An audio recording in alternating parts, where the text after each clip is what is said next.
listening to Lighthearted, the official podcast of the United States Lighthouse Society. My name is Jeremy D'Entremont. Welcome.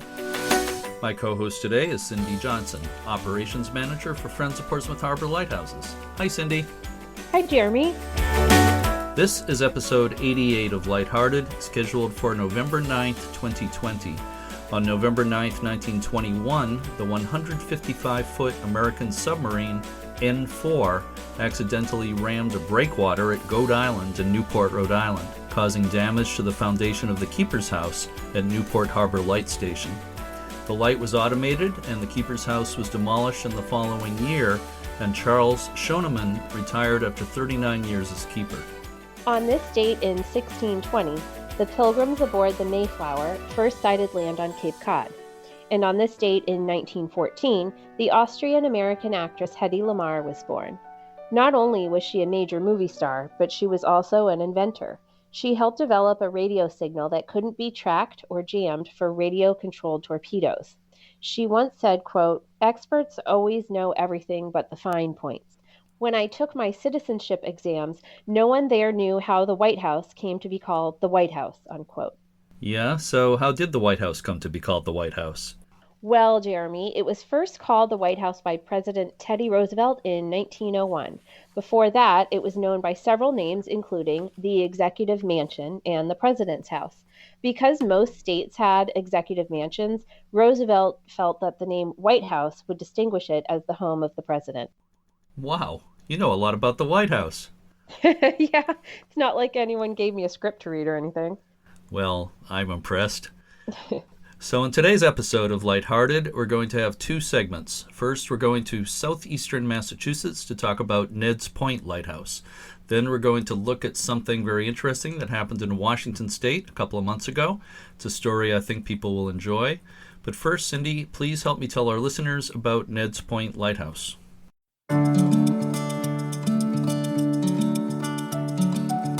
Sure, Jeremy.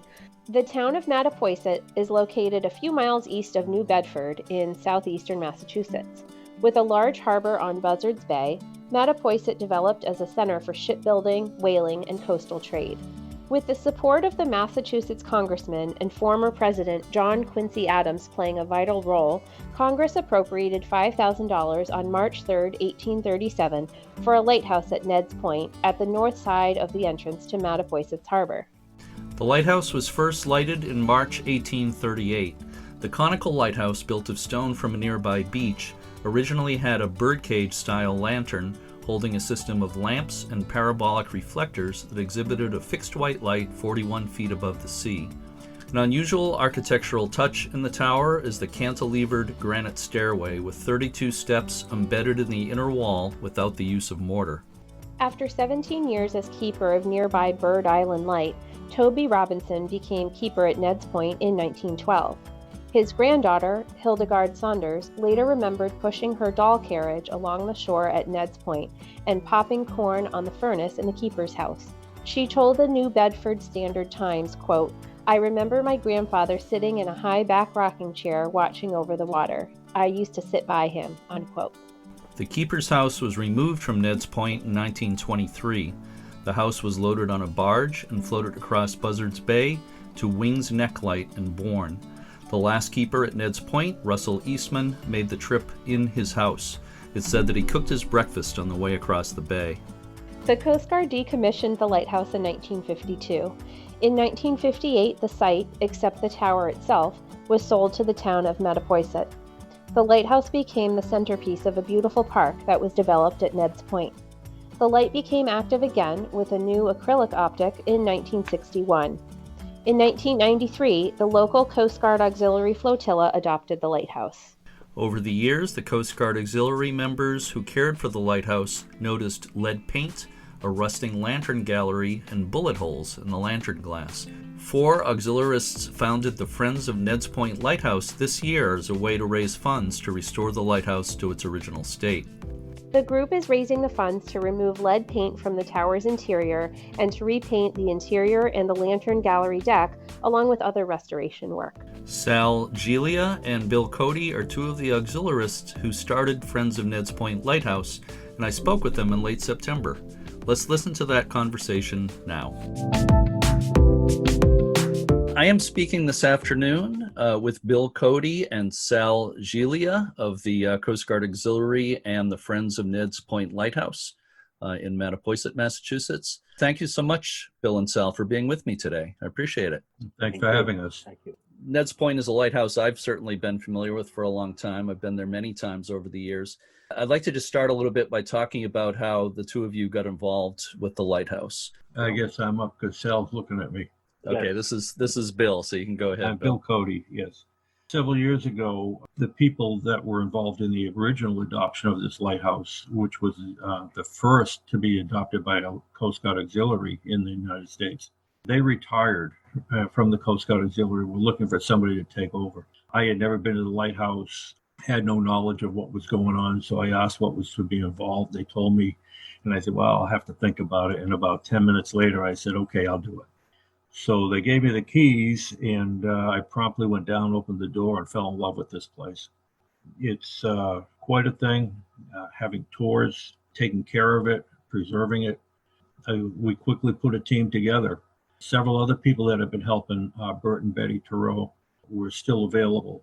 Jane Ulowitz, I think Warren was part of it too, Warren Washburn.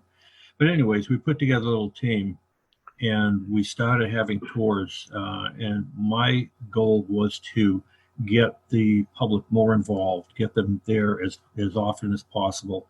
And many of the people that have come up in the past 2 years have expressed the fact that they've lived in the town of Mattapoisett for many, many years and have never been in the lighthouse, let alone go up to the top. So we're really ecstatic that we have the opportunity to present this lighthouse to the public, educate them about the purpose of the lighthouse, how navigation worked back then, and how important lighthouses were. So we've had people from all over the world. We've had celebrities that have come over, and half the time we don't know that we've had a celebrity there until we look at the logbook, the guest book, and say, oh, we didn't know that person was that person. We've had weddings there. We've also opened the house for Halloween, and we've opened for Christmas the past 2 years. Hopefully with COVID here, hopefully we can do something similar to bring it out to the people. Sal joined us. He joined us, I think it was the first year we had it, and he was up top during the first Halloween. He was a pirate up top waving a saber, and he had a rope with the ghost hanging from it, swinging it back and forth. Uh-huh.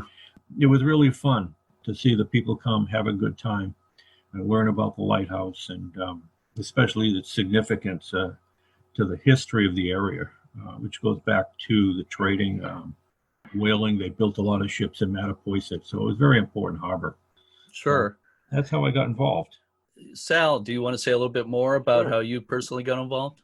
Well, a few years ago, we were at an auxiliary meeting, and they asked if anybody would like to help at the openings of the tours. So I went over, got in my ODUs, operational dress uniform, and as soon as I went in, I thought I was back at work, meaning in the old master painting business.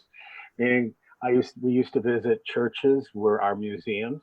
So we learned a lot, not just by reading about art, but visiting churches and old historical buildings. So I sort of felt really good about taking part in this little venture of the tours that were going to be given to bring people up to see it. Also, I know Buzzards Bay quite well because I've fished it since 1976. So I can point out all the islands and where the unmarked rocks are. Mm-hmm. So basically, since then, like Bill says, I fell in love with going there. I never get tired of being there. You have a background in fine art restoration, right? Yeah. I'm wondering, do you kind of see the lighthouse as a work of art in itself? When I look at this, the structure of the cupola is based on a Greek type of architecture. So there's a variety of things going on there that bring things to my attention. And again, it's the mystique of the property itself that gives me a lot of insight into where they adopted some of the architecture from. Bill, I understand you've really got into the study of the lighthouse and its history. I think people would consider you the modern day keeper. And I'm wondering what really stands out for you about the lighthouse's history. What makes it special, do you think? It reminds us of the whaling, the shipbuilding, the lumber coming out of Rochester being shipped out of that port. It just is a reflection back on the history when this country was being developed and the hard work that people put into developing our society. It's a compilation of all of that, just the history, the architecture, the fact that it has withstood the test of time, all the hurricanes, the whole structure of the building, what it means and what it can present to the public. It just fascinates me and drives me for this. One thing that makes it unique is the cantilevered stone stairway inside the tower. Would either of you like to comment on that stairway? Being cut from a Hammond quarry, and if you read the history of the lighthouse, they really didn't put a whole lot of funding into it. The tower itself was made from rocks off the beach rubble, they called it. The mortar in between was basically sand with very little mortar mixed in it. They didn't put a whole lot of money into the construction of this thing. And when those steps were put in, they were mortised into the tower wall as they were building it.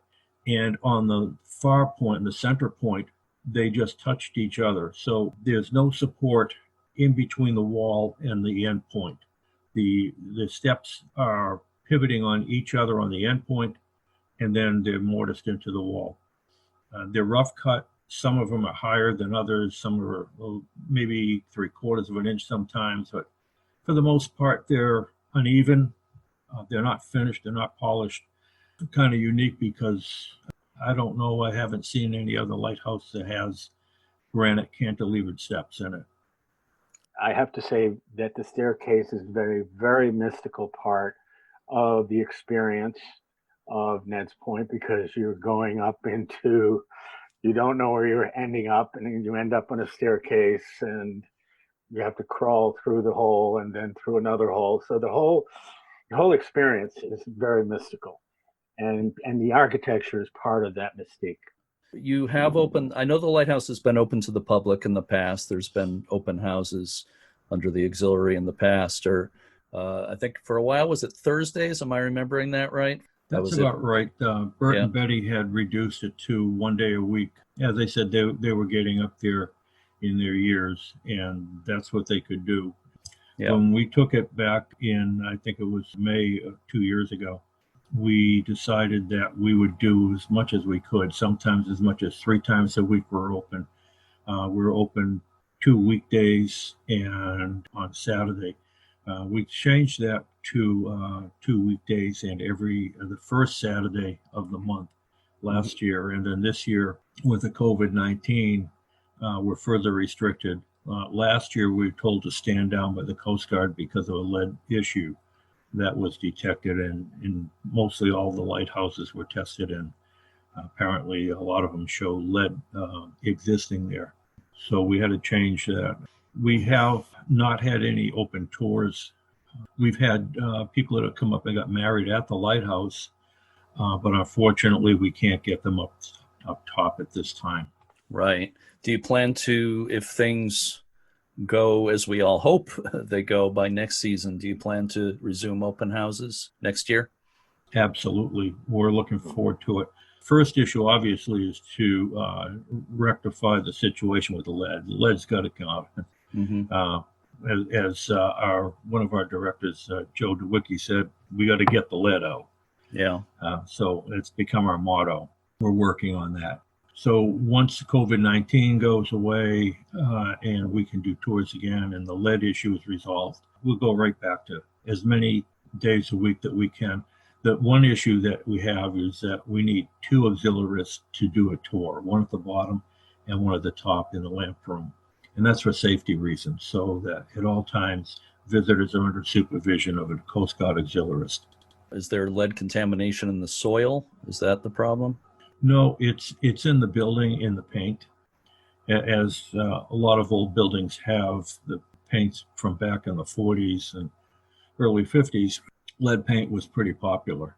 It's been covered over and sealed in the past. We're looking at just complete removal of the lead, so it's never a problem in the future for future generations to come and whoever's going to take over the lighthouse after we're gone.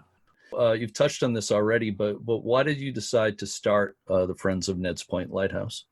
As a Coast Guard auxiliarist, we're under the Department of Homeland Defense, and we are prohibited from soliciting any funding. We can't take donations.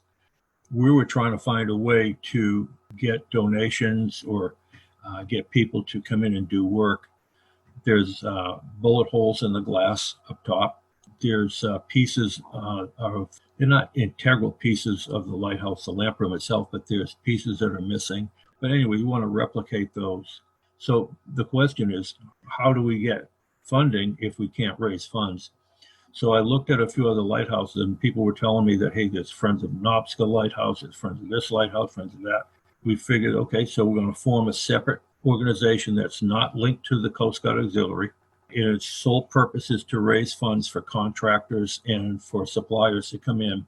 They can donate funds for contractors or materials, and that they would become donors and perhaps even members, if they wish, of Friends of Ned's Lighthouse. Through that process, that's how we figured that we would put a group together, see what we can do to help out the situation. We don't want to change the lighthouse. We want to help preserve it. As Friends of Ned's Lighthouse, we just want to be supportive of the effort to preserve and restore it. What else is there that needs to be done? There's just minor stuff, just touch up here or there, maybe a little welding on a railing, but all of that's minor compared to the lead issue. There is nothing structurally wrong with the lighthouse. The catwalk's fine, and that's all been tested for lead. That's clear. So we're excited that we finally got off the ground with this organization called the Friends of Ned's Lighthouse. And we're kind of swimming in deep waters all of a sudden, and it's like, wow, this is really taking off. It's really going to happen. When Bill said about creating Friends of Ned's Light, I was involved for 10 years in raising funds for nonprofits such as the Shriners, American Medical. So I thought this was a great opportunity to bring what I learned back in the 80s to do something with Neds Point, and something that it's part of art and nonprofit. I'll tell you, in my experience, fundraising is the hardest part of the whole thing, and it's the part I dislike the most. But it's great to have somebody like you who has some background in that. I can't tell you what a help that is for any organization. Do you have a ballpark amount of money that's needed? I guess the lead paint remediation would be the largest amount you're looking at, but do you have any idea how much money that's going to cost, and the other work also? Right now, Sal's working on looking at a general contractor. Once that's accomplished, we can go and look at a further budget. We have some ideas, ballpark figures, but nothing definitive. We need to know where we have to apply that first. Obviously, it's the lamp room. But once a general contractor is established, that will come in and give us estimates, and we'll see what we're looking at. And then we come up with projections on different projects, how far they're going to go, how much it's going to cost to bring it back up to speed. All this is according to the Coast Guard, of course.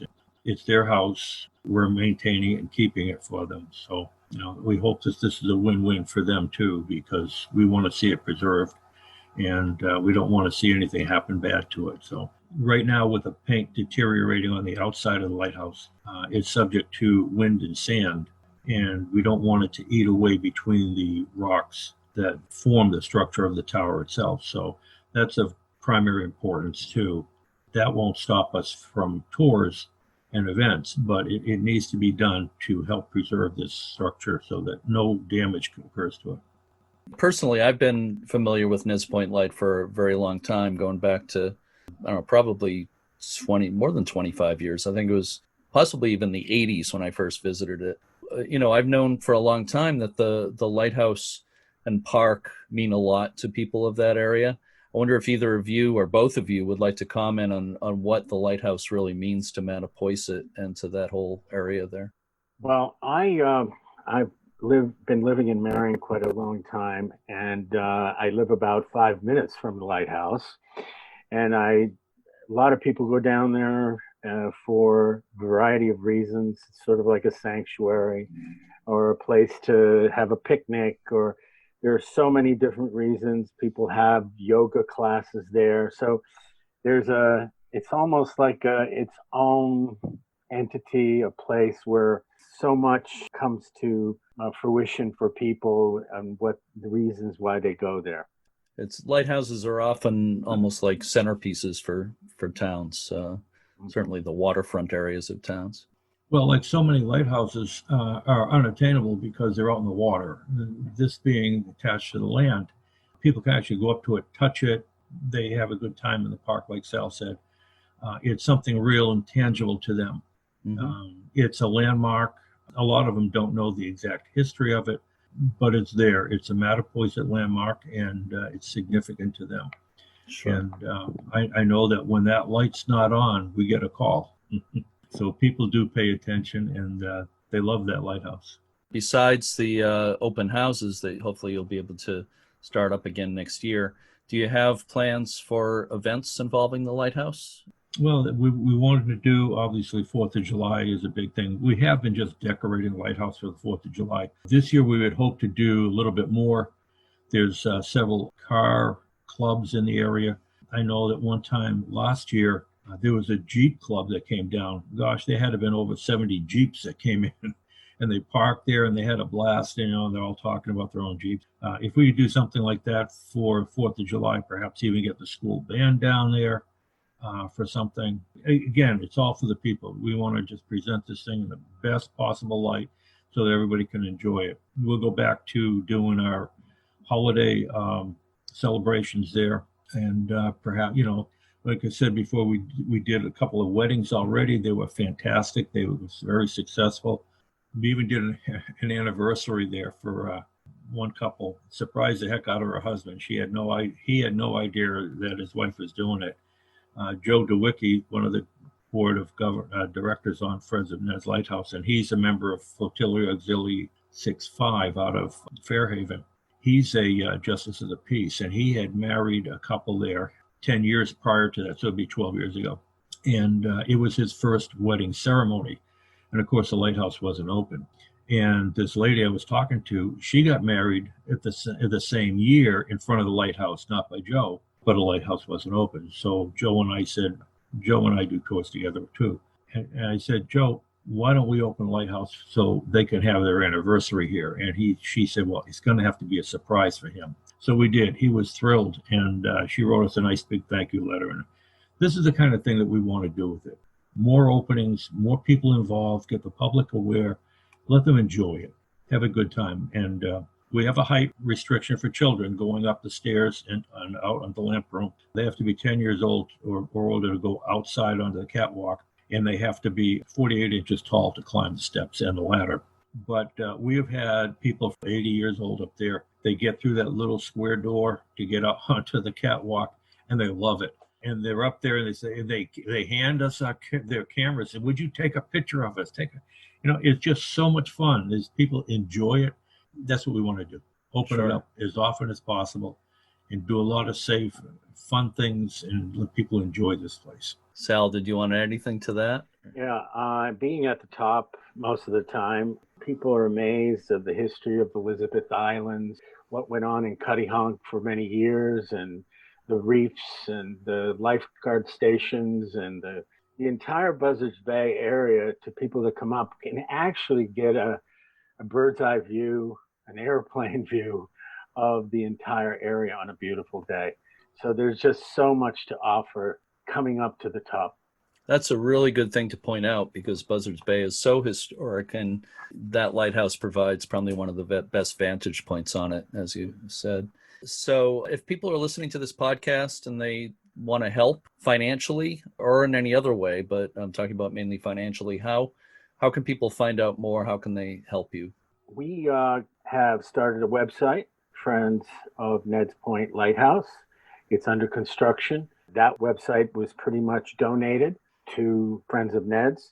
And by going to the website, you can make a donation by check or by credit card, and we'll help build up the funds to do what we need to do. Mm-hmm. We also have a post office box too. It's post office box 537 in Mattapoisett. What's the zip code in Mattapoisett?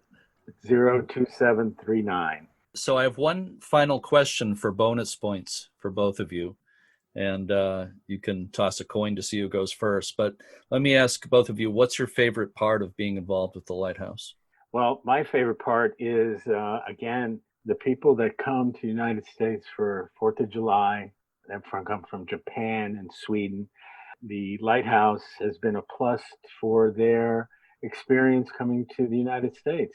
I've met so many wonderful people up there, and I have to say, there are many times I wish it was open so we could continue this fine project.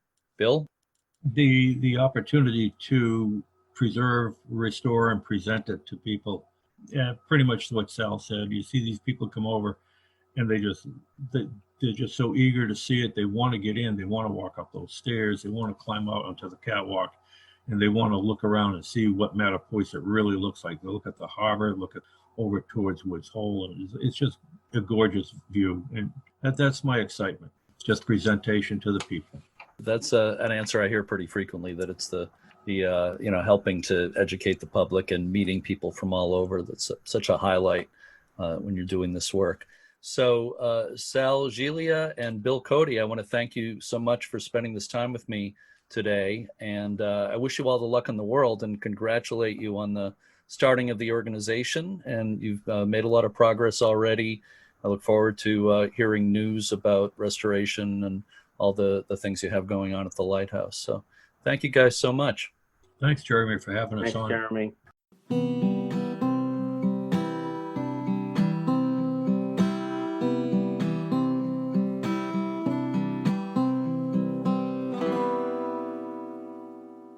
Again, the website that's being developed is friendsofnedspointlighthouse.com.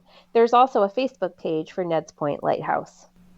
As I said in the interview, Neds Point is a lighthouse I've visited many times in the past 30 years or so. It's a beautiful spot, and it's in good hands with the Coast Guard Auxiliary and the New Friends Group. Our next segment is something a little different. Back in July, I read an article online about something interesting that happened in the town of Graham, Washington. Graham is about 15 miles southeast of Tacoma. The story has to do with a faux lighthouse built in 2002 by Arnie Andrews, a retired tugboat captain living in Graham. At the time, Arnie Andrews was recovering from a stroke that had paralyzed the right side of his body, and he was looking for a project that would exercise his limbs. He said that lighthouses helped him find his way when he was a tugboat captain, so he figured a lighthouse in his yard would always help him find his way home. The 25-foot-tall lighthouse on the property of Arnie Andrews and his wife, Velta, doubled as a pump house for a well. And of course, like any good lighthouse, it had a light. The lighthouse was reportedly a source of inspiration for Arnie and Velta, along with their neighbors. But Arnie had more health setbacks, and climbing to the top of the lighthouse to change the light bulb became impossible. On July 15th, a medical alert was triggered at the Andrews home, and a crew from Graham Fire and Rescue immediately showed up. It turned out that there was no medical emergency, but what happened next is pretty special. One of the responders was Andy Fabian. I had a chance to speak with Andy Fabian recently, and I want you to hear him tell the rest of the story. Let's listen to that conversation now.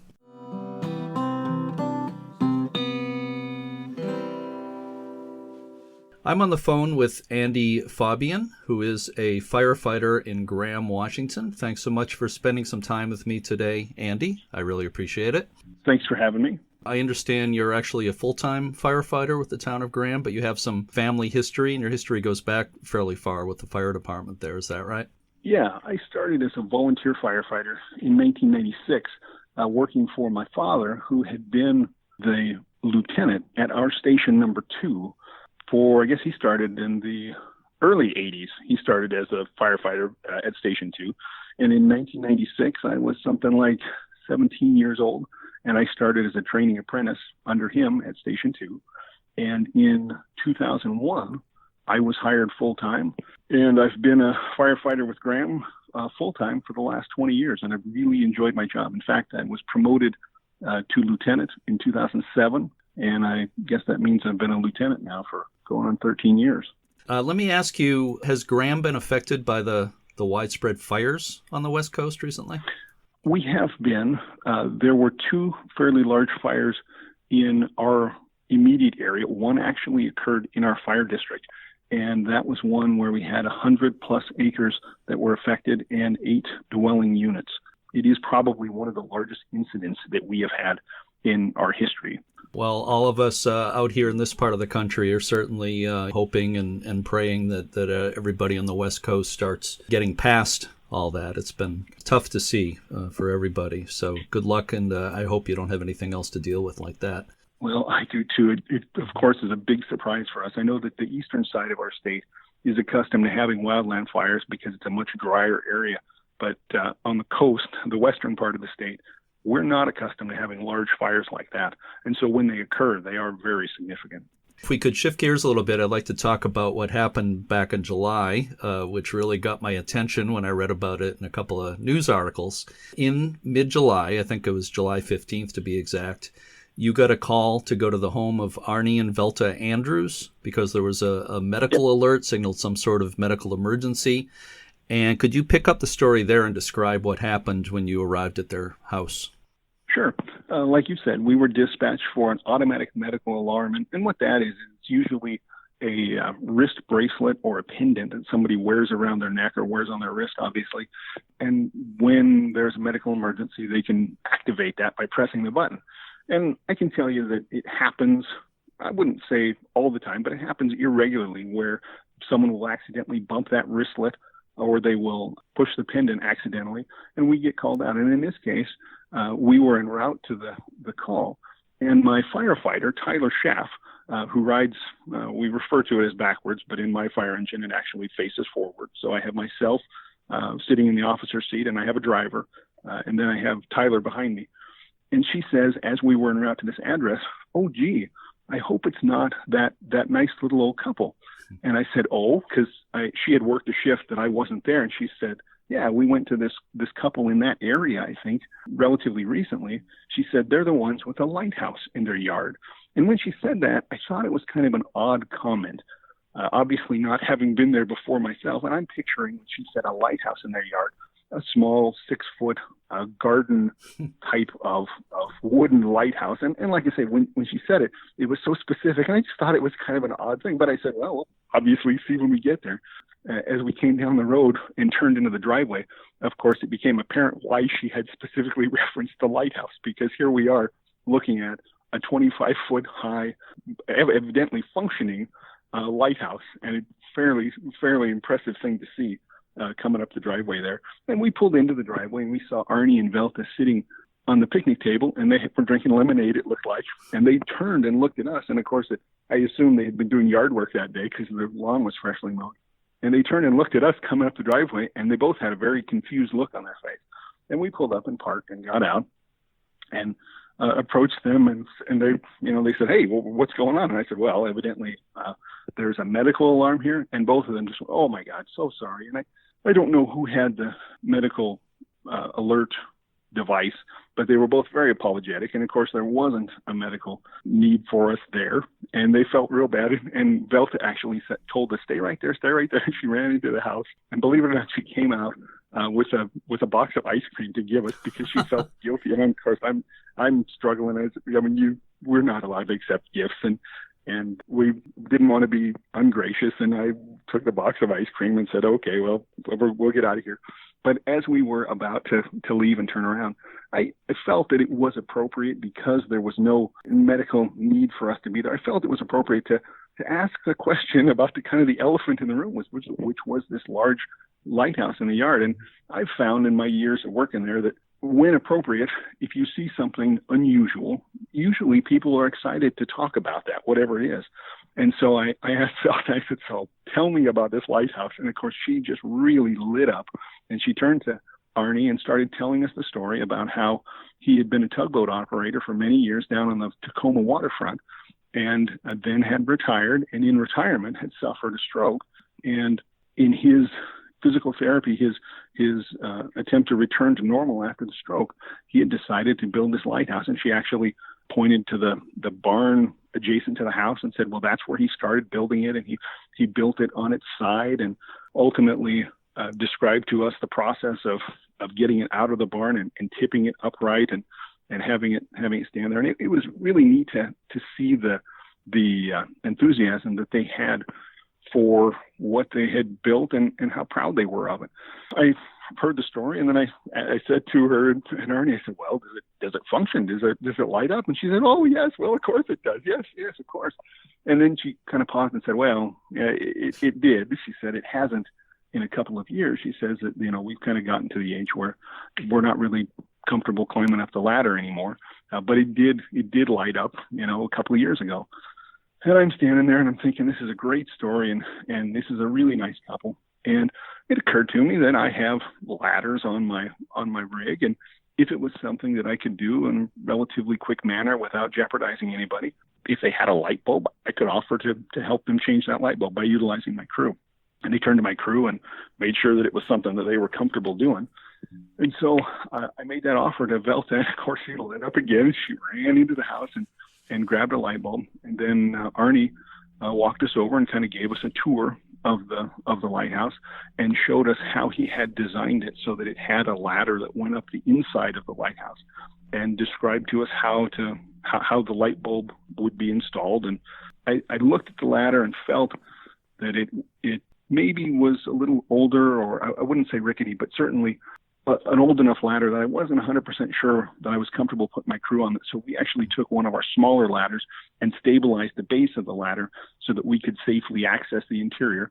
And Gianni Bigelow, my firefighter, climbed up while Tyler held the ladder solid at the base, and with the light bulb had the opportunity to climb up into that thing and change that light bulb. That is so great. I've looked at pictures in the news stories. The lighthouse itself looks really nice. It's definitely one of the taller and better looking faux lighthouses I've ever seen. And it's certainly one of the tallest ones I've ever seen, and it was very stoutly built. I mean, it was evident that he had taken time to acquire good materials and really build a solid structure. And I believe I saw a picture of Gianni climbing the ladder in there too. Oh yeah, I bet you did. So how did Arnie and Velta react when they got their light changed in the lighthouse? They were very grateful. I mean, that's something that I don't know that anybody really expects. And I can tell you as the officer on the engine, I don't expect to go out and change light bulbs and lighthouses on a regular basis. But it kind of felt like the right thing to do in that moment when it was clear there was no medical need for us there. And if it was something that we were able to do, I felt like we could make that offer, and they were very grateful. It happened, and I think you read in the article that Arnie had been a volunteer with Graham Fire and Rescue right.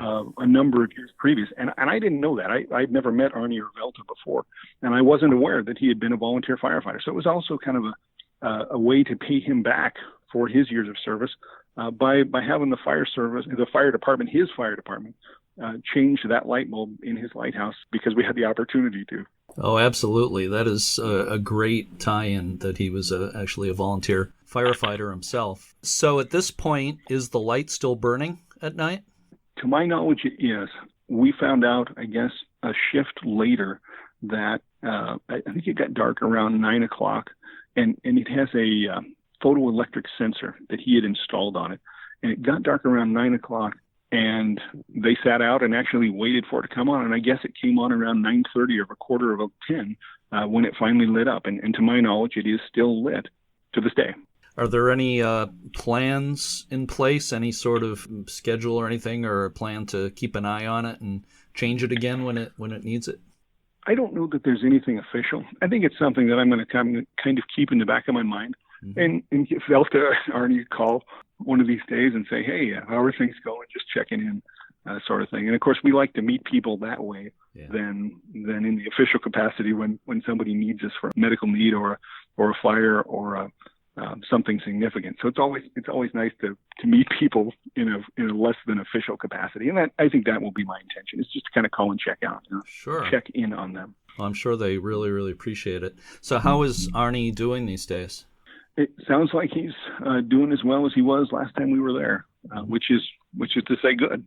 This is such a great story. You know, when I first read it, I thought I'd like to do something on the podcast about it. This is pretty special. Again, this podcast usually features stories of lighthouse history and actual, government lighthouses that are being preserved and that sort of thing. I'd never covered a so-called faux lighthouse before, but I just thought this was a really special story. I just always think that in general in life, small acts of kindness make such a big difference. And I think what you and your fellow firefighters did was a really beautiful, maybe not that small act of kindness. And I think it's just a touching story to read about that. Well, Jeremy, I appreciate you saying that. It's definitely a unique opportunity. Working in Graham as long as I have, never dreamed I'd be changing a light bulb in a lighthouse. But it was just one of those circumstances where all the pieces came together and we had the opportunity to make it happen. And it's been really positive for our department. As you can tell, there was some very good public relations that came as a result of it. And that was never our intent from the outset. It just felt like the right thing to do in the moment, and we were able to do it. Congratulations on becoming a lighthouse keeper, along with being a lieutenant in the fire department. So you're wearing two very important hats there. And thank you so much for spending time with me today. I really do appreciate it. Thanks, Andy. You betcha, Jeremy.